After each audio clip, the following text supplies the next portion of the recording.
الحمد لله نحمده ونستعينه ونستغفره ونعوذ بالله من شرور أنفسنا وسيئات أعمالنا من يهده الله فلا مضل له ومن يضلل فلا هادي له أشهد أن لا إله إلا الله وحده لا شريك له وأشهد أن محمدا عبده ورسوله اللهم صل وسلم وبارك على محمد وعلى آله وصحبه أجمعين رب اشرح لي صدري ويسر لي أمري واحلل عقدة من لساني يفقه قولي اللهم ارزقنا علما نافعا ورزقا طيبا وعملا متقبلا اللهم إنا نعوذ بك من علم لا ينفع ومن قلب لا يخشى ومن نفس لا تشبع ومن دعوة لا يستجاب لها وبعد. Yang saya muliakan pengurus Masjid Al-Barakah, para hadirin hadirat jamaah sekalian yang senantiasa diliputi rahmat taufik dari Allah Subhanahu wa taala. Alhamdulillah, kembali kita di malam hari ini berkumpul di masjid yang mulia ini. Maka tidak ada lain yang kita harapkan kita beribadah kepada Allah Subhanahu wa taala melalui pintu talabul ilmi, menuntut ilmu. Sehingga Bapak Ibu yang dirahmati Allah, kalau kita sengaja untuk melakukan sholat seumpama sholat sunnah dari mulai maghrib tadi sampai isya, itu mungkin dapat beberapa rakaat.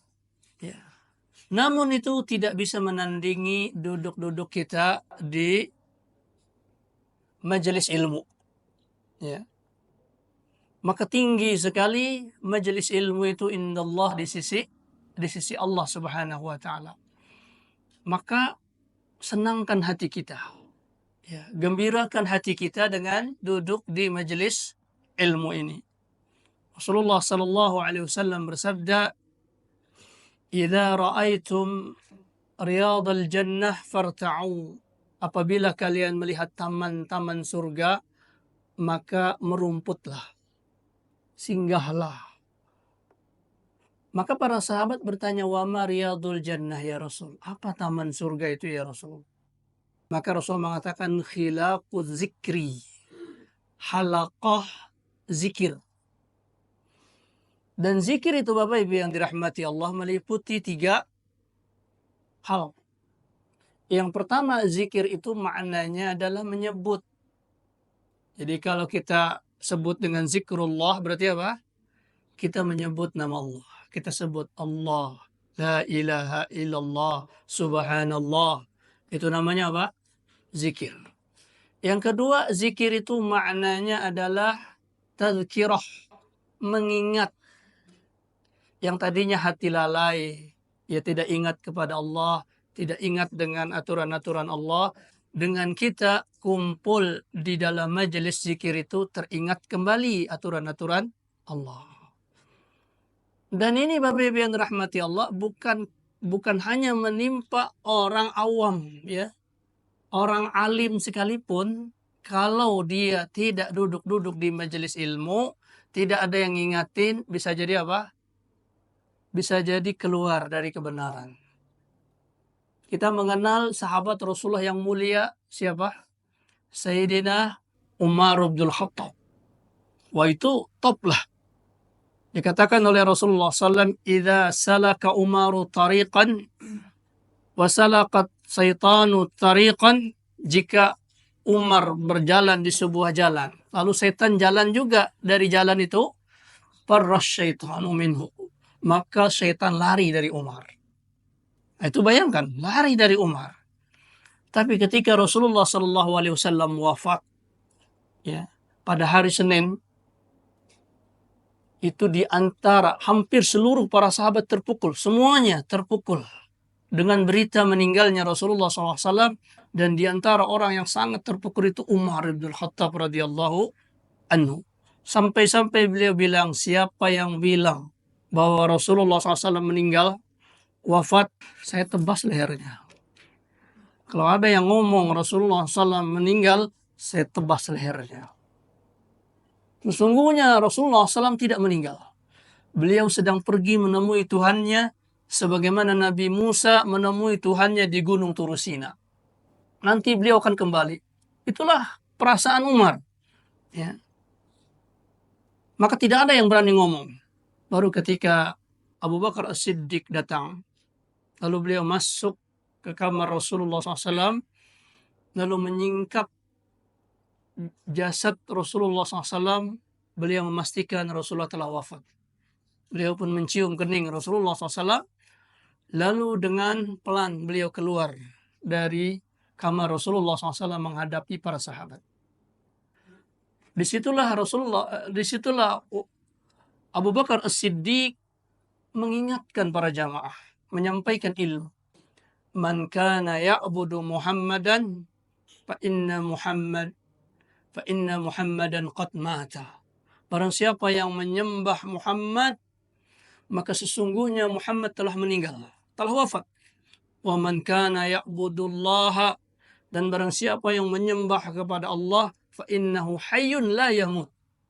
Sesungguhnya dialah Allah, hidup dan tidak pernah mati. Lalu Abu Bakar As-Siddiq membacakan firman Allah Ta'ala di dalam surah Ali Imran. Wa ma Muhammadun illa rasulun qad khalat min qablihi rusul afa immata au qutila inqalabtum ala aqabikum. Tidaklah Muhammad sallallahu alaihi wasallam itu kecuali seorang rasul sebagaimana rasul-rasul sebelumnya, sebagaimana Nabi Isa, sebagaimana Nabi Musa, Nabi Daud, Nabi Sulaiman, dan seterusnya. Fa immata, apabila beliau meninggal, au kutila, atau beliau terbunuh. Jadi Nabi bisa wafat dengan keadaan normal, bisa juga Nabi terbunuh. Ya. Wa immata au kutilang qalabtum ala aqabikum. Jika Nabi itu meninggal, jika Nabi itu terbunuh, apa kalian harus balik lagi ke keadaan kalian dahulu? Menjadi kafir lagi, menjadi nggak percaya lagi dengan takdir-takdir Allah. Maka Umar ketika mendengar ayat itu, kata beliau, seakan-akan ayat itu turun khusus untuk aku, kata Umar. Padahal apa? Umar hafizul Quran. Umar hafal Al-Quran. Beliau hafal ayat itu. Tetapi karena keadaan, kondisi, kadang-kadang kita lalai. Kadang-kadang kita lupa. Dan dalam kondisi Rasulullah SAW wafat, Umar sebahagian ingatannya lepas dari ayat itu. Maka diingatkan oleh Abu Bakar As-Siddiq. Maka pada saat itu Umar pun sadar. Kembali itu akidah Islam. Kembali kepercayaan itu. Yang tadinya luput, lalai karena keadaan. Dan kita Bapak Ibu yang dirahmati Allah, banyak yang menerpa kita ini.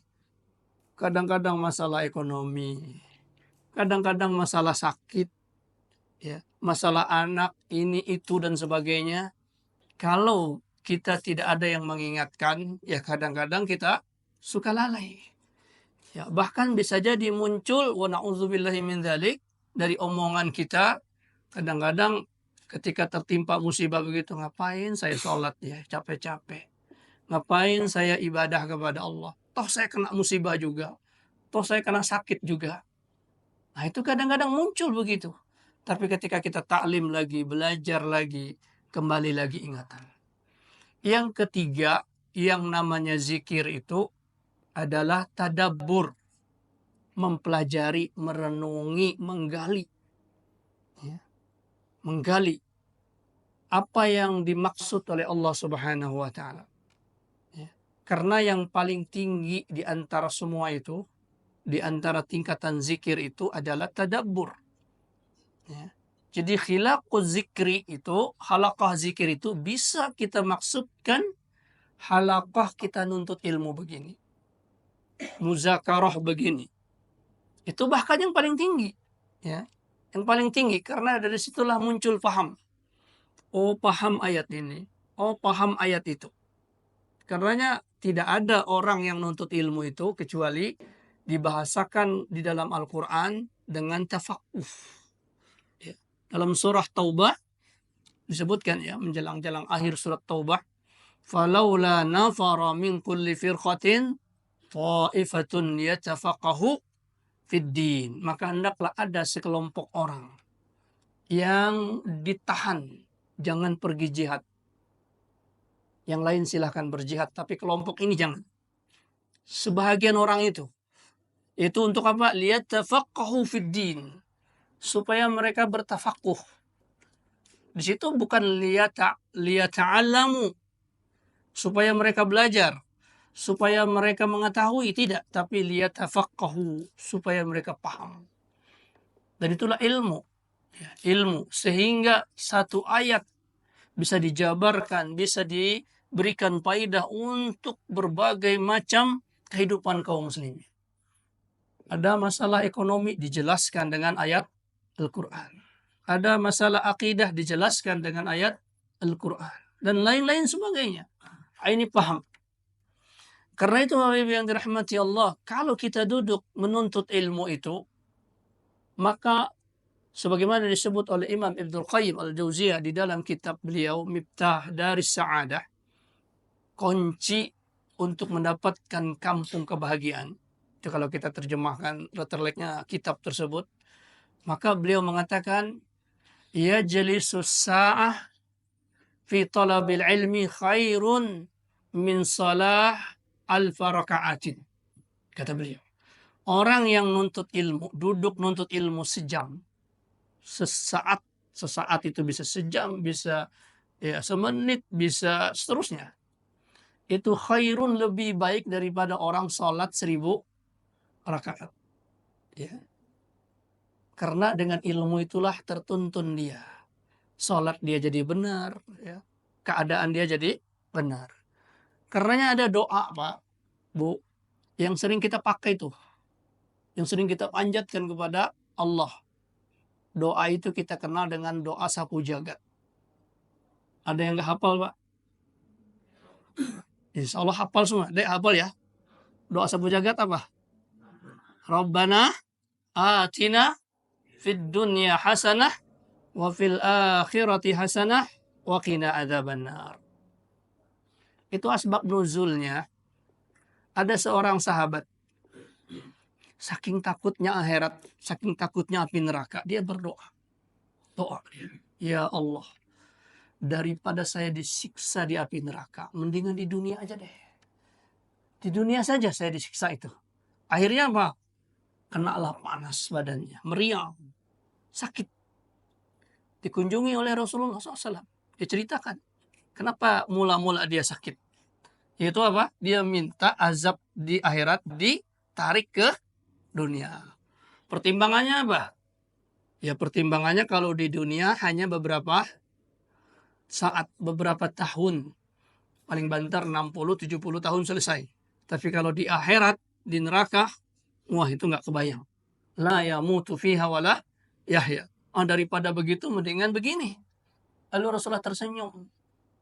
Kata beliau, kenapa engkau tidak berdoa? Ya Allah, berikan kebaikan aku di dunia, berikan kebaikan di akhirat, dan hindarkan aku dari api neraka.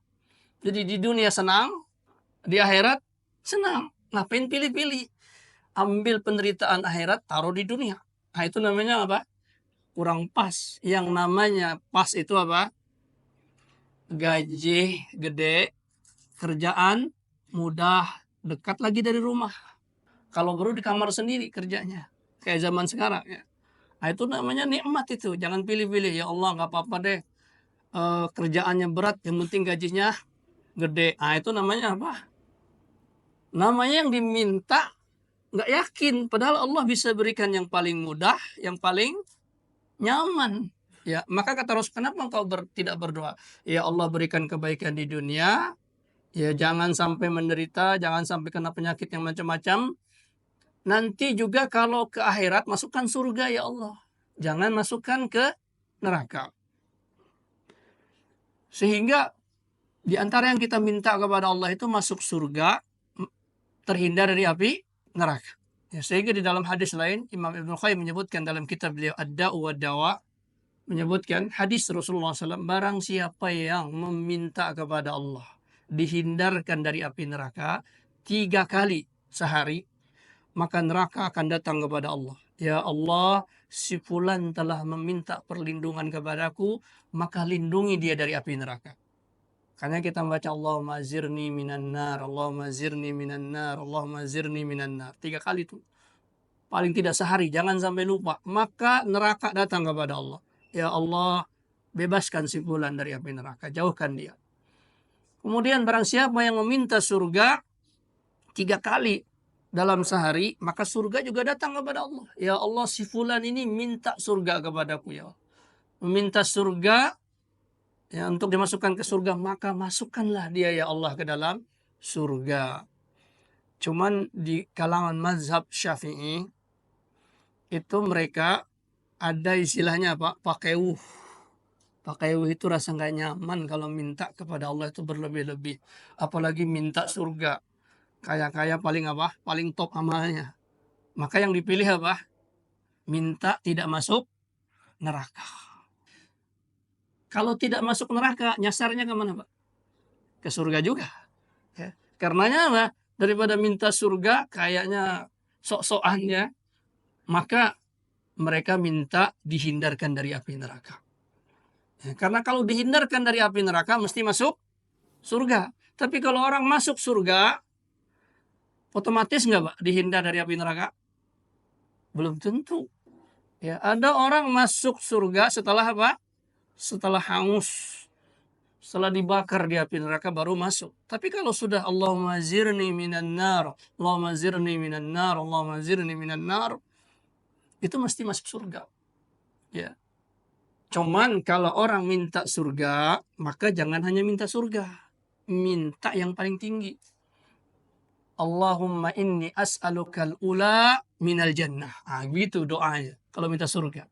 Ya Allah, saya minta masukkan saya ke surga yang paling tinggi. Bukan hanya masuk surga. Ya. Karena Rasulullah lewat tuh ke seorang sahabat. Sang sahabat ini berdoa, ya Allah masukkan saya ke surga. Didengar oleh Rasulullah. Lalu Rasul tegur, idza sa'altal jannah fas'alil firdaus. Apabila engkau minta surga Firdaus. Fa innaha a'laha. Karena surga Firdaus itu paling tinggi, wa tahtal arash, dan persis di bawah arash. Nah, kalau minta tidak dimasukkan ke neraka, itu umum saja. Pokoknya kalau sudah tidak masuk neraka, berarti seluruh neraka itu nggak masuk. Tapi kalau minta surga, ya bisa jadi masuknya surga yang paling kecil. Tapi itu pun alhamdulillah ya. Tapi kalau minta itu minta yang paling besar. Nah itu ketika kita minta Rabbana atina fid dunya hasanah wa fil akhirati hasanah. Ya Allah, di akhirat aku minta kebaikan. Apa kebaikan di surga Pak? Apa kebaikan di akhirat? Masuk surga. Itu kebaikan di akhirat. Karena ujungnya Pak, waqina adza benar. Berarti ketika wafil akhirati hasanah, di akhirat berikan aku hasanah, maka maksudnya apa? Dukhulul jannah, masuk ke dalam surga, dipahami dengan ujung doa tersebut, waqina adzabannar, hindarkan aku dari api neraka. Berarti masukkan aku kesenangan di akhirat dengan masuk surga, hindarkan dari api neraka. Nah sekarang pertanyaannya, apa hasanah yang kita minta di dunia itu? Kita kan mengatakan Rabbana atina fid dunya hasanah. Berikan aku kebaikan di dunia. Dan kebaikan itu macam-macam. Ada kebaikan harta, ada kebaikan jabatan, ada kebaikan rezeki melimpah, ada kebaikan sehat, ada kebaikan ini, itu, dan sebagainya. Maka apa Pak? Kira-kira isi kebaikan yang kita minta di dunia itu? Apa kira-kira? Hah? Ibadah. Ya. Ibadah itu hasil. Ibadah itu hasil. Ya. Maka kita harus meminta pangkalnya. Pangkal. Kenapa kita bisa ibadah? Kenapa kita bisa taat? Kenapa kita bisa istiqomah? Apa pangkalnya? Kenapa kita bisa beriman? Dari mana muncul iman itu? Ilmu. Jadi hasanah yang dimaksud di situ sebagaimana ditanyakan kepada Al-Hasan Al-Basri, "Ya Hasan Al-Basri, apa maksud hasanah yang kita minta itu?" Ya kadang-kadang kita minta kepada Allah tapi nggak ngerti apa yang kita minta. Maka maksudnya adalah al-ilmu, kata beliau. Al-ilmu bid-din. Ilmu tentang agama. Dan perkataan beliau ini benar. Ya, karena permintaan itu harus klop. Di akhirat kita minta surga. Dihindarkan dari api neraka. Jangan sampai permintaan kebaikan di dunia itu justru menghalangi surga, menghalangi terhindar dari api neraka. Kadang kita minta harta nih. Hasanah itu harta. Betapa banyak orang terfitnah dengan harta. Ya, sehingga apa? Terhalang dari surga. Minta jabatan dan seterusnya. Betapa banyak orang terhalang. Tapi ilmu tentang agama, kata Rasulullah, "Man salaka tariqan yaltamisu bihi ilman sahhalallahu lahu bihi ilal jannah." Barang siapa yang berjalan menempuh ilmu, mencari ilmu, dia ingin belajar, maka dia akan dimudahkan jalannya ke surga. Jadi klop itu. Jadi minta hasanah di dunia itu ilmu yang selanjutnya mempermudah jalan dia untuk mendapatkan doa di akhirat tadi, yaitu masuk surga dan terhindar dari api neraka. Maka itu kebaikan yang paling tinggi, ya. Dan itulah sebab Rasulullah SAW diturunkan untuk mengajarkan ilmu. Bapak Ibu yang dirahmati Allah. Yang kedua, kita ini semua tidak ada satupun, ya, tidak ada satupun yang tidak. Semua manusia, bahkan yang non-muslim pun, semua manusia tidak terkecuali mereka apa? Abdullah. Ya. Di dalam surah Maryam dikatakan apa? Wa quluhum atir rahmani abda.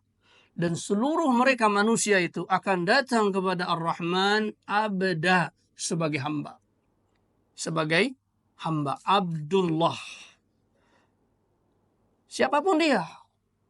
Semua manusia, malaikat, jin, mereka adalah Abdullah. Ya, Abdullah, hamba Allah. Cuman di antara manusia itu ada yang terpaling dari hamba Allah. Ya, menjadi hamba harta, menjadi hamba kelompok, hamba manusia, hamba pohon, hamba macam-macam. Ya. Bahkan ada yang menjadi hamba apa? Hamba baqarah, hamba sapi. Sampai air kencing sapi itu diwuduin, diusapkan ke muka. Ada yang begitu. Padahal intinya mereka adalah Abdullah. Ya karenanya Rasulullah SAW mengatakan kullu mauludin yuladu alal fitrah. Setiap yang lahir dari manusia itu dilahirkan di atas fitrah. Itu apa? Fitrah menjadi hamba Allah. Karena disebutkan di dalam Al-Quran, Allah mengutus para malaikat ke dalam janin para ibu untuk mempertanyakan kepada setiap janin tersebut, alastu bi rabbikum, bukankah aku ini Rabb kalian, Tuhan kalian? Kata Rabb itu ada 3 makna yang tidak didapatkan di selain Allah. Rabb itu yang pertama yang menciptakan. Dia Allah yang menciptakan. Yang kedua, dia Allah yang memiliki. Setelah diciptakan Allah, dimiliki. Kemudian yang ketiga, diatur. Rabb artinya pengatur. Nah, selain Allah nggak ada ini. Kadang-kadang ada orang menciptakan benda, tapi tidak memiliki. Ya, kadang-kadang memiliki, tapi bukan dia yang membuat. Ya, kadang-kadang dia buat, dia miliki, tapi diatur oleh orang lain. Contoh, Pak, meja ini. Meja ini siapa yang buat? Tukang kayu. Dibuatlah oleh dia meja. Tapi sekarang meja ini milik siapa? Milik Masjid Al-Barokah karena dibeli. Kemudian siapa sekarang yang mengatur meja ini? Saya, ya, karena saya di sini. Mau saya putar-putar, mau saya ini kan, ya sekarang ada di tangan saya. Nah itu berbeda-beda, tetapi Allah Subhanahu wa taala tidak lepas semuanya diciptakan oleh Allah, dimiliki oleh Allah, diatur oleh Allah. Nah itu Allah katakan, alastu birabbikum, bukankah aku yang menciptakan kalian? Bukankah aku yang memiliki kalian? Bukankah aku yang mengatur kalian? Itu semua janin itu mengatakan apa? Qalu bala, benar ya Allah, benar. Kami bersaksi, syahidna, kami bersaksi. Maka benar, jadi ketika bayi itu lahir dia Islam. Ada nggak Pak, bayi ketika lahir dia tidak Islam? Saya pernah ketemu dengan salah seorang non-Muslim. Ketika saya jelaskan itu, wah itu kan karena Anda Muslim. Kalau saya, setiap bayi yang lahir itu ya agama saya. Dia bilang, agama lain juga bilang begitu. Saya bilang, boleh kita mengklaim. Buktinya apa? Kalau setiap bayi lahir itu agama Anda. Ada buktinya. Saya bilang, saya ada bukti bahwa setiap bayi yang lahir itu Muslim. Yaitu apa? Dia ngikutin aturan Allah. Bayi itu mengikuti aturan Allah. Ada aturan bayi, Pak. Ada disebut oleh Al-Quran di dalam surah Al-Mu'minun. Ya, pase-pase bayi itu. Ya, mulai dari darah yang menempel di rahim, kemudian menjadi mudghah, ya menjadi daging-daging, ya kemudian memecah, ya menjadi tulang belulang, ya menjadi bahagian-bahagian tubuh, kemudian ditiupkan ruh di situ. Di antaranya ada yang meninggal ketika lahir, ada yang diberi umur panjang. Itu yang menceritakan siapa? Allah. Ada di mana? Di Al-Quran. Di kitab kalian ada nggak itu? Nggak ketemu. Nggak ketemu. Dan semua bayi prosesnya begitu. Jadi mereka mengikuti aturan Allah.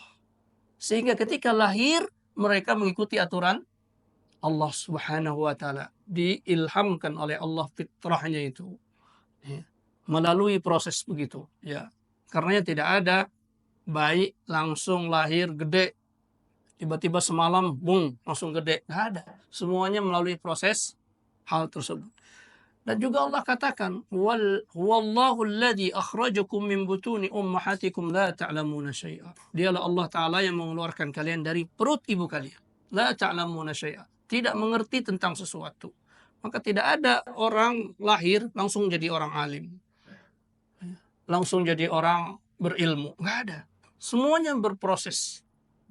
Berproses. Oh berarti apa? Sesuai dengan aturan Allah. Berarti dia apa? Abdullah. Hamba Allah Subhanahu wa taala. Kalau dia Abdullah, maka tugas Abdullah apa? Menyembah kepada Allah. Wa ma khalaqtul jinna wal insa illa liya'budun. Tidaklah aku ciptakan jin dan manusia kecuali untuk menyembah kepadaku, kata Allah. Ma uridu minhum min rizqin wa ma uridu minhum ayyut'imun. Saya tidak menginginkan kepada hamba itu untuk memberi rezeki kepadaku. Ya, seperti bos-bos, kita bekerja kepada dia supaya apa? Supaya bos itu untung. Allah enggak. Engkau nyembah Allah, ya Allah enggak peduli. Engkau bisa memberi sesuatu kepada Allah atau tidak. Yang penting kalian nyembah. Innallaha huwa razzaqu dzul quwwatil matin. Sesungguhnya dialah Allah Ta'ala yang memberikan kalian rezeki. Ya. Nah, maka Bapak Ibu yang dirahmati Allah, terbayang nggak kita bisa nyembah kepada Allah tanpa nuntut ilmu, tanpa ada ilmunya? Ya jangankan nyembah Allah, orang yang nyembah jin saja. Ada orang yang nyembah jin? Para dukun. Bisa nggak Pak jadi dukun kalau nggak ada ilmunya? Nggak bisa. Nyantet orang ada ilmunya. Kalau dia nggak ada ilmu, jangan-jangan santetnya balik ke dia. Itu urusan yang istilahnya bejat-bejat saja tuh. Harus ada ilmunya. Ya, nyembah setan. Ya, kalau kata ibu-ibu, bikin roti saja, bikin bolu, ada ilmunya. Kalau nggak ada ilmunya maka apa? Bisa jadi bantet, ya. Kalau bantet berarti apa? Rugi bahan, rugi waktu, nggak ada yang beli. Itu ruginya. Ya. Kalau tadi tukang santet, ya bisa salah-salah santet, nyantet orang malah kena istri sendiri. Ya. Bisa jadi karena nggak ada ilmu. Ya. Rugi. Tetapi kerugian demikian adalah kerugian di dunia. Kerugian dunia selesai. Tetapi ketika kita tidak tahu ilmu tentang menyembah kepada Allah, bagaimana Allah, bagaimana caranya kita sholat, bagaimana caranya kita sedekah, maka semua itu apa? Sia-sia. Sia-sia. Karomadin, ya, seperti apa? Fata morgana. Yahsabuhu dhama'u ma'an, disangka oleh orang yang haus itu air. Ketika dikejar lam yajid syai'ah. Ternyata ketika didatangin ke sana nggak dapat apa-apa. Kelihatan seperti apa? Seperti beribadah, tetapi apa? Tidak punya ilmu. Satu ketika ada seorang sahabat, Bapak Ibu yang dirahmati Allah, masuk masjid. Dia masuk masjid. Rasulullah sedang bersandar di salah satu pojok masjid. Sholatlah orang tersebut. Dia sholat. Ketika selesai sholat, dia bersalam kepada Rasulullah. Setelah jawab salamnya, kata Rasulullah, "Shalli fa innaka lam tusalli." Sholat kamu belum sholat. Padahal apa? Dia sudah sholat. Ya, disuruh lagi oleh Rasulullah sholat. Sholatlah dia. Yang kedua kalinya datang lagi kepada Rasulullah. Apa yang terjadi? Disuruh sholat lagi. Shalli fa innaka lam tusalli. Sudah 2 kali sholat nih. Tapi disuruh sholat lagi. Berarti sholat yang pertama, sholat yang kedua enggak benar. Walaupun dia namakan apa? Sholat. Dia namakan ibadah. Ya, disuruh sholat lagi. Ketiga kalinya, sholatlah dia. Ketiga kali tetap disuruh Rasulullah sholat lagi. Lalu dia bilang, "Ya Rasulullah, engkau suruh saya sholat berapa kali ya? Modelnya begitu sholat saya."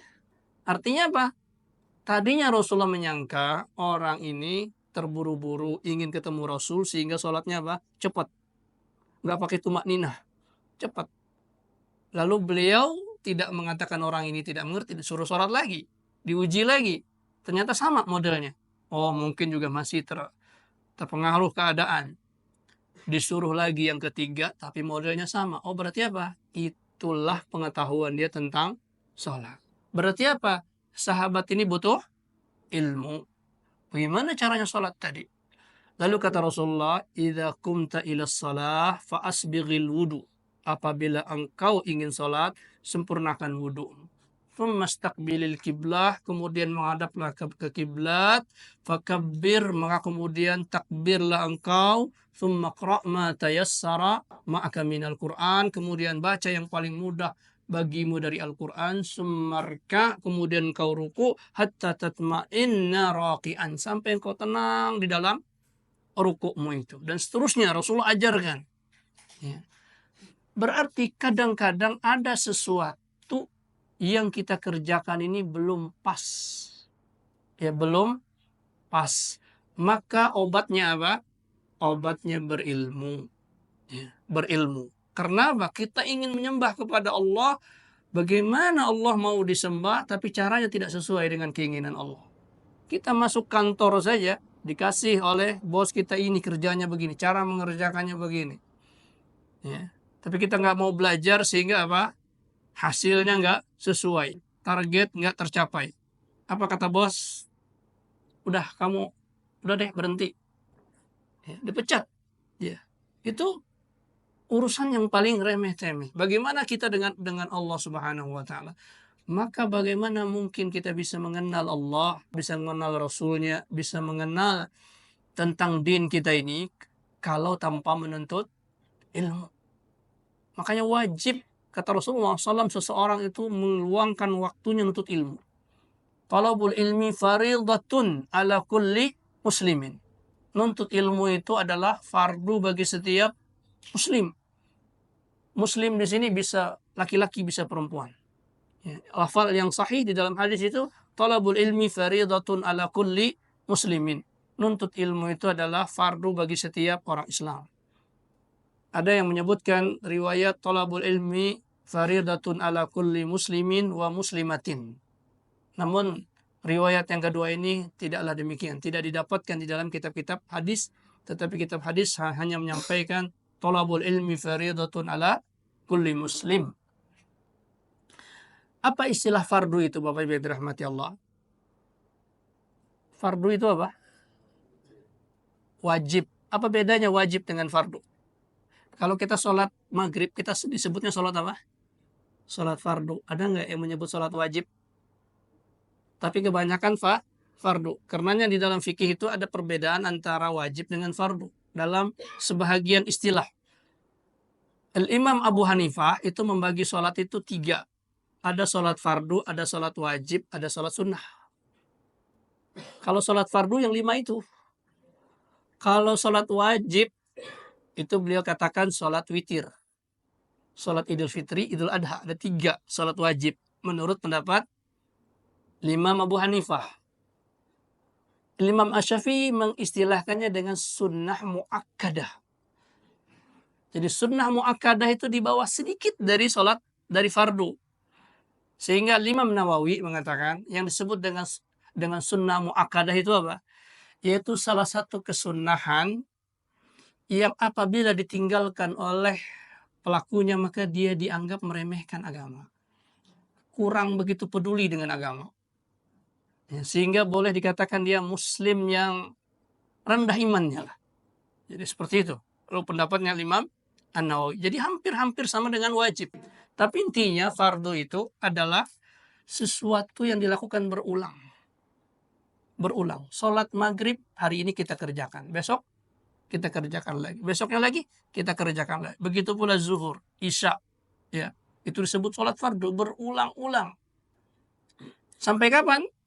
Sampai maut. Ya, sampai mati. Maka kata Rasulullah, thalabul ilmi faridatun. Berarti apa? Fardu. Fardu berarti apa? Harus dikerjakan setiap kesempatan, berulang-ulang. Sehingga tidak ada orang yang mengatakan saya selesai menuntut ilmu. Walaupun mungkin dari sisi kuliah selesai S1, S2, S3, profesor. Itu hanya apa? Tingkatan dunia. Tetapi belajar itu terus menerus. Sampai meninggal. Jadi karenanya kadang-kadang dalam satu saat kita tahu pengetahuan, tapi ketika dipelajarin lagi, kayaknya kurang pas ini. Berubahlah pendapat. Oh begini. Kemudian dipelajari lagi, berubah lagi. Karenanya ma'ruf, ya, diketahui para ulama itu kadang-kadang memiliki pendapat yang berubah-ubah. Al-Imam Asy-Syafi'i kita kenal dengan apa istilah? Qaul qadim, qaul jadid. Ucapan lama, ucapan baru. Qaul qadim ketika beliau di Irak. Beliau memberikan fatwa. Kemudian rihlah ke Mesir, bertemu lagi dengan para ulama, berdiskusi lagi. Lalu, ternyata pandangan saya dahulu begini, kurang pas. Dirubah fatwa beliau menjadi qaul jadid. Dan itu biasa, ya. Dan bukan merupakan aib, ya. Ya karena memang ilmu bagi kita bertahap. Kadang-kadang dapat sekian, dan seterusnya belajar. Ya, karenanya ketika kita belajar fikih, itu satu imam bisa ada 4-5 pendapat di dalam satu masalah. Ya. Menurut sebagian riwayat Imam Ahmad mengatakan wajib. Menurut riwayat yang lain ini sunnah muakkad. Menurut riwayat yang lain ini makruh dan lain sebagainya. Ya, kenapa? Karena menuntut ilmu memang nggak berhenti, dipelajari lagi. Karena Bapak Ibu yang dirahmati Allah, di istilah para ulama dan itu istilah Al-Quran juga ada di dalam surah Ali Imran ayat ke-7. Ya. Yaitu apa? Walladzi anzala 'alaikal kitaba minhu ayatun muhkamatun hunna ummul kitab wa ukharu mutasyabihat. Fa'amma alladhina fi qulubihim zayghun fayattabi'una ma tasyabah. Jadi ayat Al-Qur'an itu ada 2. Ada yang muhkam, ada yang mutasyabih. Muhkam artinya sudah kita pahami, kita ilmui. Mutasyabih berarti masih samar. Mutasyabih itu serupa, ya kayak ada anak kembar. Anak kembar datang kepada kita. Yang ini Hasan, yang ini Husain. Sudah dikenalkan tuh. Besok lagi datang dia, bajunya sama. Yang mana Hasan ya? Yang mana Husain ya? Bagaimana orang bisa bedakan ya? Diteliti, mana yang membedakannya? Oh, ternyata ada kutilnya di telinga belakangnya umpamanya. Nah, setelah detil, oh tahu, oh ini yang Hasan. Oh ini yang Husain. Semisal itu. Jadi ada ayat ini muskil dari kita. Ya. Karena para ulama mengatakan mutasyabihat itu, ayat mutasyabihat itu bisa nisbi. Kalau dinisbatkan kepada si fulan, ini mutasyabihat. Belum paham dia. Tapi kalau dinisbatkan kepada ulama fulan, dia paham. Ya. Sehingga ada mutasyabihat bagi si fulan, ada yang muhkam bagi si fulan. Satu ayat itu. Ya. Maka kata Rasulullah SAW, apa yang sudah kalian ketahui, amalkan. Yang sudah muhkam, kalian pahami, amalkan. Dan apa yang tidak kalian ketahui, farudduhu ila alimihi, maka tanyakan kepada orang alimnya. Apa maksud ayat tersebut? Maka itu disuruh belajar oleh Rasulullah Sallallahu Alaihi Wasallam. Nah, kita azan terlebih dahulu. Bismillahirrahmanirrahim. Alhamdulillah, wassalatu wassalamu ala Rasulillah wa ala alihi wa sahbihi wa man walah. Allahumma salli wa sallim wa barik ala Sayyidina Muhammad wa ala alihi wa sahbihi ajma'in wa ba'd. Tayyib ikhwati azzakumullah. Ba'da Isya ini ada beberapa permintaan dari para jamaah untuk menjawab beberapa soalan yang masuk. Maka kita coba untuk melihat pertanyaan-pertanyaan ini. Apabila mampu untuk kita jawab, maka kita jawab. Apabila tidak, maka kita simpan pertanyaan ini untuk dibahas di ketika ilmunya datang. Di antara pertanyaan yang masuk, apakah setiap bayi dari orang tua yang kafir apabila meninggal masuk surga? Dan apakah dia bisa memberi syafaat kedua orang tuanya apabila dia masuk surga? Tayyib. Barakallahu fiik. Setiap bayi yang lahir telah dijelaskan oleh Rasulullah SAW bahwa dia di atas fitrah, yaitu di atas Islam. Dan bayi tidak ada kesalahan darinya. Ya karenanya ketika bayi itu lahir lalu meninggal, itu ketika sholat jenazahnya bacaannya apa, Pak? Bukan Allahumma gfir lahu warhamhu wa'afi wa'fu anhu. Ya, itu tidak ada dosanya. Bagaimana dijadikan Allahumma gfir lahu warhamhu? Maka bacaan doanya Allahumma ja'alhu zuhran li abawaihi. Ya. Allahumma ja'alhu zuhran wa izanatan li abawaihi. Ya Allah, jadikan dia sebagai perbendaharaan bagi kedua orang tuanya. Ya karena bayi tidak ada dosa. Maka kalau dia tidak ada dosa di atas Islam, maka apa? Maka pasti dia masuk surga. Dia masuk surga. Dan bisakah dia memberikan syafaat kepada orang tuanya? Syafaat itu harus dua syarat. Ya, pemberian syafaat itu ada dua syarat. Yang pertama, ridallahu lisyafi'. Ridha Allah kepada yang memberi syafaat. Ya, Allah meridai kepada yang memberi syafaat. Seperti ridhonya Allah kepada Rasulullah untuk memberi syafaat. Ya. Ridhonya Allah para penghafal Al-Quran memberikan syafaat kepada 70 anggota keluarganya. Ya, ridhonya Allah Subhanahu wa Ta'ala kepada ayat-ayat Al-Quran yang dihafal untuk memberikan syafaat. Karenanya orang baca surah Al-Mulk setiap malam, maka kata Rasulullah SAW, salatuna ayat fil Quran syafaat. Ada 30 ayat di dalam Al-Quran yang memberikan syafaat. Artinya memberikan pertolongan di sisi Allah untuk si fulan ini. Hatta ghufira lahu, sampai si fulan ini diampunkan oleh Allah. Jadi ketika dia rajin baca surah Al-Mulk, maka surah Al-Mulk itu datang kepada Allah. Ya Allah, ampuni si fulan ini. Dikeret juga tuh ke neraka. Datang lagi dia, "Ya Allah ampuni ya Allah, ampunilah ya Allah, ampunilah." Selagi belum diampunkan oleh Allah, dia nggak berhenti. Hatta ghufira lahu, sampai hamba itu diampunkan. Nah, itu namanya apa? Ridho Allah kepada yang memberi syafaat. Syarat yang kedua, yang pertama tadi salah ya. Idznullahu lisyafi, izin Allah kepada yang memberi syafaat. Allah memberikan izin. Yang kedua, ridallahu lil masyfu' anhu. Ridho Allah kepada yang diberi syafaat. Yang memberi syafaat sudah hebat, tetapi yang diberi syafaat ini tidak diridhoi oleh Allah. Dan sebab di antara ketidakridhoan itu adalah kekufuran, kafir. Yang mau nabi sekalipun, kalau yang diberi syafaat ini orang kafir, nggak bisa. Ya. Wala yashfa'u indahu illa biidznih. Tidak ada yang bisa memberikan syafaat di sisi Allah kecuali diizinkan oleh Allah. Itu dalilnya surah ayat kursi. Ya, Rasulullah diizinkan, tetapi yang dikasih syafaat ini tidak diridhoi. Ya, maka pertanyaannya, apakah anak bayi ini bisa memberikan syafaat? Nah, disebutkan bahwa anak yang meninggal ketika bayi itu disuruh masuk surga oleh Allah. Lalu bayi ini mengatakan, nanti ya Allah, nunggu bapak saya, nunggu ibu saya. Kalau ayahnya, ibunya belum lagi datang ke surga, dia nggak mau masuk.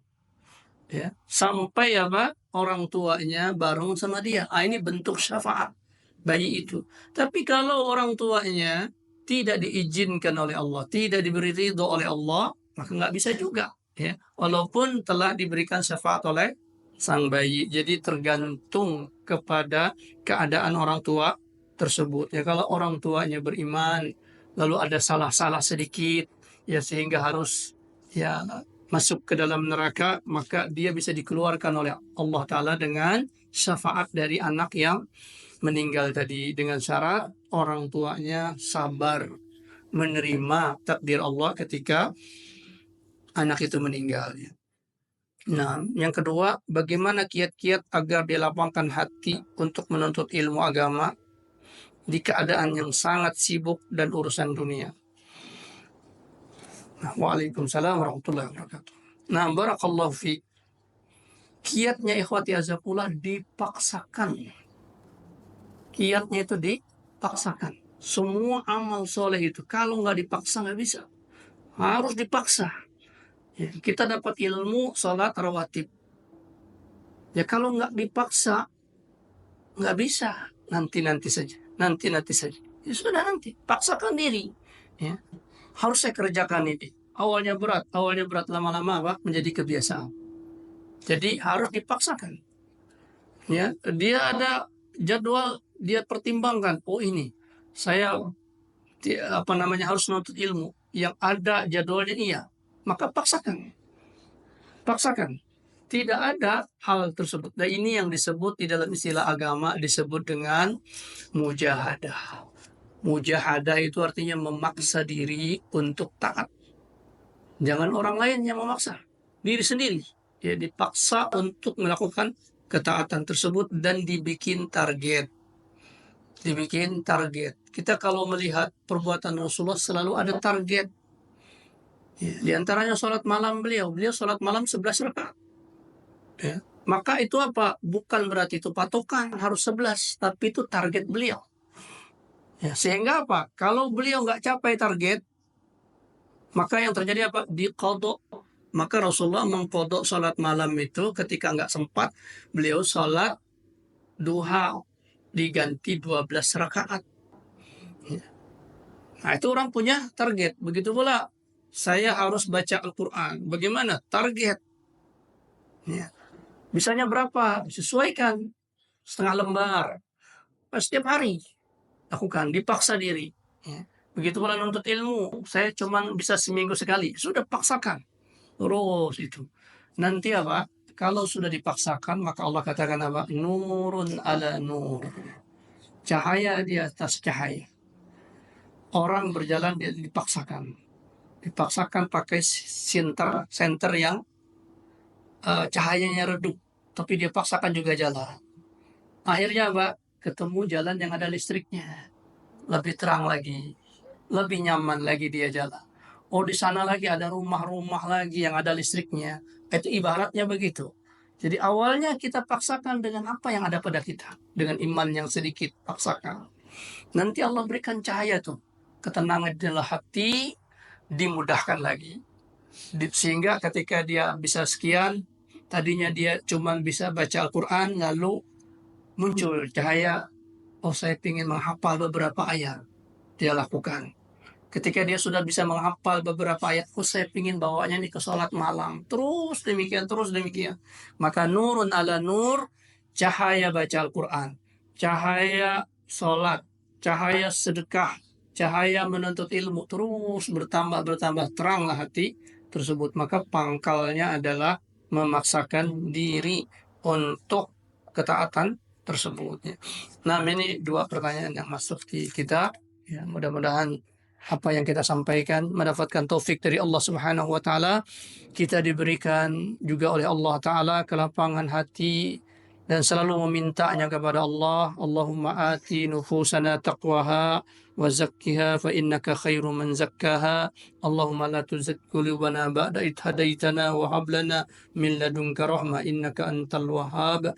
Rabbana atina fid dunya hasanah wa fil akhirati hasanah wa qina adzabannar. Subhana rabbika rabbil izzati amma yasifun. Wassalamun alal mursalin walhamdulillahi rabbil alamin.